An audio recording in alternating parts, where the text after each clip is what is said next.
Hey everyone, so today we are looking at the two passages we have read this week, the poem and the short story, and we're specifically focusing on point of view, which acts sort of like a camera lens. It can zoom into a character's brain to show their fear. Hint, hint, one of these characters that we read about has fear. Actually, I think both do. Or stay pulled back to show only their brave deeds. Hint, hint, one of them stays pulled back. Your job is to determine, does knowing a hero's private fear make them more or less heroic? And so we have first person, third person limited, third person omniscient. Now with first person, the narrator is a character in the story. They are telling you their own personal experience. We are getting their inner thoughts, their feelings, their everything, right? We see I, me, or my, we, us, our outside of dialogue. So it's not found in the dialogue. It's actually just throughout the story. And you are inside a character's head. You know exactly what they are thinking and feeling, but you don't know what anyone else is thinking unless they say it out loud. It feels like a private diary or a friend telling you a story over lunch. I felt like freezing wind hit my face, and I wondered if we would ever reach the end of the trail. This is literally inner thoughts, okay?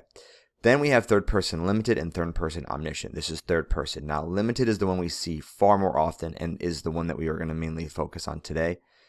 The narrator, well, not first person and third person limited, but the narrator is not a character in the story. They are an outside voice that shadows one specific character, usually the hero, as opposed to third person omniscient, where the narrator is also an outsider, but this outsider knows everything about everyone. Omniscient literally means all knowing.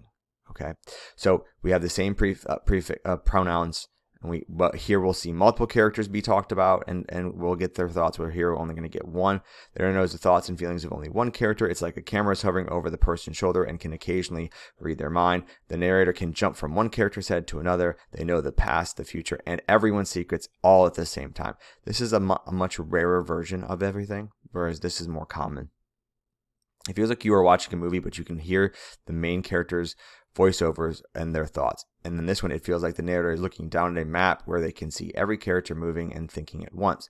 Sam shivered as the wind hit his face. He was secretly terrified, but he didn't want the others to see him cry. We don't know what the others are feeling. We just know what Sam is feeling.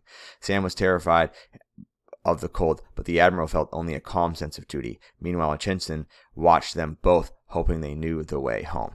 All right, so this could be considered omniscient here. Now, I also like when I look at like what you see, I always like to be like Call of Duty or Rainbow Six versus Fortnite, right? So you see only one character in both, but in this one, it's like you're above them, you're hovering above them.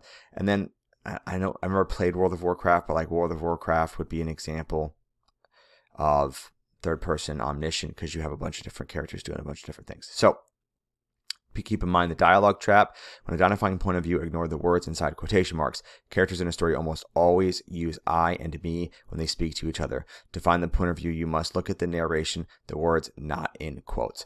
Now that we remember the ins and outs of point of view, let's get started. So here we're just looking at both passages, and this is where my video is going to stop because I want to go into the second video going more into detail about everything, about the harder stuff, and I don't want to bog down this video, but looking here in both stories, find evidence that leads you to whatever point of view you think it is. So the evidence here is just quotes. Find a quote from the story, and then you're looking for 5 from each. You can't sit here and tell me you can't find 5 quotes from each because there's far more than 5 pieces of writing in each passage. And then based on the 5 pieces of writing that you found, did you think it's first person, third person limited, or third person omniscient? And you're just going to check that box. All right, that's all you're doing for part 1. And then see the second video for part 2. All right, thank you guys for watching. I'll see you in part 2.